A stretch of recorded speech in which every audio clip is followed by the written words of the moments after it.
নমস্কার, আমি doctor চন্দ্রাংশু Shastri. চিরন্তনী YouTube চ্যানেলে সকলকে স্বাগত। আজ বৃষ রাশির অক্টোবর 2024 মাসিক রাশিফল নিয়ে বিশদ আলোচনা করব। শিক্ষা, স্বাস্থ্য, প্রেম ও দাম্পত্য জীবন, ভাগ্য, কেরিয়ার, ব্যবসা সম্পর্কে আলোচনা করব এবং শেষে সহজ প্রতিকারের উল্লেখ করব। আপনি যদি এই চ্যানেলে নতুন হন তবে প্লিজ চ্যানেলটিকে সাবস্ক্রাইব করে নেবেন। এখানে বিভিন্ন রাশির সাপ্তাহিক ও মাসিক রাশিফল, বিভিন্ন পূজা পার্বণের সময়সূচি ও পূজা পদ্ধতি নিয়মিত সম্প্রচারিত হয়। বৃষ রাশির অক্টোবর মাসের রাশিফল। অক্টোবর মাসে গ্রহদের স্থিতি। বৃষ রাশির ফার্স্ট হাউসে দেবগুরু বৃহস্পতি অবস্থান করছেন, সেকেন্ড হাউসে মঙ্গল অবস্থান করছেন, ফিফথ হাউসে রবি, বুধ, কেতু একত্রে অবস্থান করছেন, সিক্সথ হাউসে শুক্র, 10th হাউসে শনিদেব এবং 11th হাউসে রাহু মহারাজ অবস্থান করছেন। প্রথমেই স্বাস্থ্য সম্পর্কে বলবো। ফার্স্ট হাউস হলো স্বাস্থ্যের নির্দেশক। আমাদের ফার্স্ট হাউসের লর্ড শুক্র বৃষ রাশির ষষ্ঠ স্থানে নিজ রাশিতে অবস্থান করছে। ষষ্ঠ ঘর হলো রোগ ব্যাধির ক্ষেত্র, তাই এই মাসে আপনাদের স্বাস্থ্য খুব ভালো যাবে। পুরাতন রোগের নির্মূল ঘটবে। শুক্র স্বক্ষেত্রে কেন্দ্রে অবস্থান করে মালব্য যোগের সৃষ্টি করেছে, সুতরাং স্বাস্থ্য বিষয়ে এ মাসে আপনাদের কোনো টেনশন বা চিন্তার কারণ নেই। 13 অক্টোবর শুক্র আপনাদের 7th হাউসে প্রবেশ করবে। শিক্ষা। পঞ্চম ঘর হলো শিক্ষার ঘর। পঞ্চম ঘরে অবস্থান করছে রবি, বুধ এবং কেতু। পঞ্চমে সৃষ্টি হয়েছে বুধাদিত্য যোগ, বুধ যুক্ত আদিত্য, বুধাদিত্য। 17 অক্টোবর রবি আপনাদের ষষ্ঠ ঘরে চলে যাবে।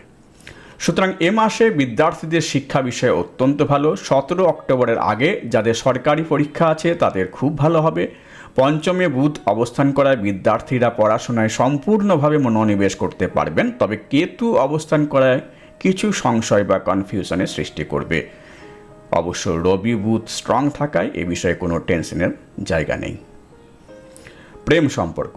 পঞ্চম ঘর শুধু শিক্ষার ঘর নয়, প্রেম সম্পর্কের ক্ষেত্রেও কিন্তু গুরুত্বপূর্ণ। পঞ্চম ঘরে রবি, কেতু, বুধ অবস্থান করায় প্রেম সম্পর্কের ক্ষেত্রে ভুল বোঝাবুঝির সৃষ্টি হবে। আপনি যে কথা বলতে চাইবেন তার উল্টো মানে করা হবে। উভয়কেই ভেবে চিন্তে কথাবার্তা বলতে হবে, তাহলেই কোনো সমস্যা হবে না। দাম্পত্য জীবন। সপ্তম ঘর বিবাহিত জীবনের ক্ষেত্র। আপনাদের সপ্তমপতি মঙ্গল দ্বিতীয় ঘরে অবস্থান করছে। সপ্তমে দৃষ্টিদান করছেন দেবগুরু বৃহস্পতি ও শনিদেব। সপ্তমপতি দ্বিতীয় অবস্থান করায় আপনার জীবনসঙ্গীর উপার্জন বৃদ্ধি পাবে।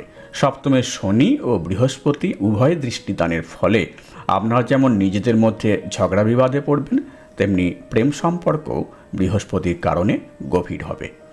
ভাগ্য। আপনাদের ভাগ্যপতি শনিদেব দশমে বক্রী হয়ে অবস্থান করছেন, সুতরাং নবমভাবে অবস্থানে ফল দান করবেন। দেবগুরু বৃহস্পতির নবম দৃষ্টিতে আপনাদের ভাগ্যস্থানে দৃষ্টিদান করছে। ভাগ্যের কারকগ্রহ হলেন দেবগুরু বৃহস্পতি, তো ভাগ্যের কারকগ্রহ ভাগ্যস্থানে দৃষ্টিদান করছেন, এটা অত্যন্ত ভাগ্যশালী হবার যোগ। ইনভেস্টমেন্টের ক্ষেত্রে দেখুন, লাভ স্থানে বসে আছেন রাহু মহারাজ। পঞ্চম ঘর ইনভেস্টমেন্টের ক্ষেত্রে অত্যন্ত গুরুত্বপূর্ণ, সেখানে অবস্থান করছে বুধ এবং আপনাদের সেকেন্ড হাউসে অবস্থান করছে মঙ্গল। দেবগুরু বৃহস্পতি লগ্নে অবস্থান করছে, তার পঞ্চম দৃষ্টি কোথায় পড়বে? আপনাদের পঞ্চম ঘরে। সুতরাং এই মাসে ইনভেস্টমেন্ট অত্যন্ত লাভদায়ক হবে। কেরিয়ার। দশম ভাব হলো কেরিয়ারের স্থান।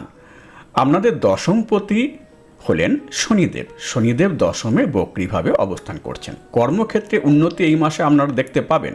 দেবগুরুর নবমভাবে দৃষ্টিদান, পঞ্চমে বুধাদিত্য যোগ সৃষ্টি হওয়ায় এই মাসে নতুন চাকরির সুযোগ ঘটার সম্ভাবনা রয়েছে।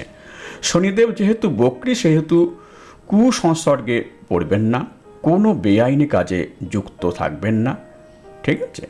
কঠোর পরিশ্রম করুন, এই মাসে সফলতা আসবেই। ব্যবসা। সপ্তম ঘর হলো ব্যবসার ক্ষেত্র। আপনাদের সপ্তমপতি হলেন মঙ্গল। মঙ্গল অবস্থান করছেন সেকেন্ড হাউসে, ফলে ব্যবসা ক্ষেত্রে অর্থাগম যথেষ্টই হবে। সপ্তমভাবে ও নবমভাবে দেবগুরু বৃহস্পতির দৃষ্টিদান ব্যবসা ক্ষেত্রে আপনাদের সহায়তা দান করবে। পঞ্চমে রবি ও বুধের অবস্থান ব্যবসা ক্ষেত্রে অনুকূল যোগ, সুতরাং এ মাসে ব্যবসা বাণিজ্যে আপনাদের সফলতা ঘটবেই। প্রতিকার। প্রতিদিন সকালে স্নানের পর হনুমান চালিসা পাঠ করুন এবং সূর্যদেবকে সকালে প্রণাম করুন। শুক্রের বীজ মন্ত্র সন্ধ্যাকালে উচ্চারণ করুন ওং সুং শুক্রায় নমঃ, সন্ধ্যাকালে 108 বার করবেন। শনির বীজ মন্ত্র ওং শম শনাইশ্চরায় নমঃ 108 বার রাত্রিতে করবেন। আমার এই ভিডিও ভালো লাগলে প্লিজ লাইক করবেন, শেয়ার করবেন এবং পরের ভিডিওগুলি যাতে শীঘ্র দেখতে পান সেই জন্য চ্যানেলটিকে সাবস্ক্রাইব করবেন। আর আমার জ্যোতিষী পরামর্শ গ্রহণে আগ্রহী হলে 8617498640 এই ফোন নম্বরে ফোন করতে পারেন বা হোয়াটসঅ্যাপ করতে পারেন 9434660892 এই নম্বরে। আজ এই পর্যন্ত, দেখা হবে পরের ভিডিওতে। নমস্কার।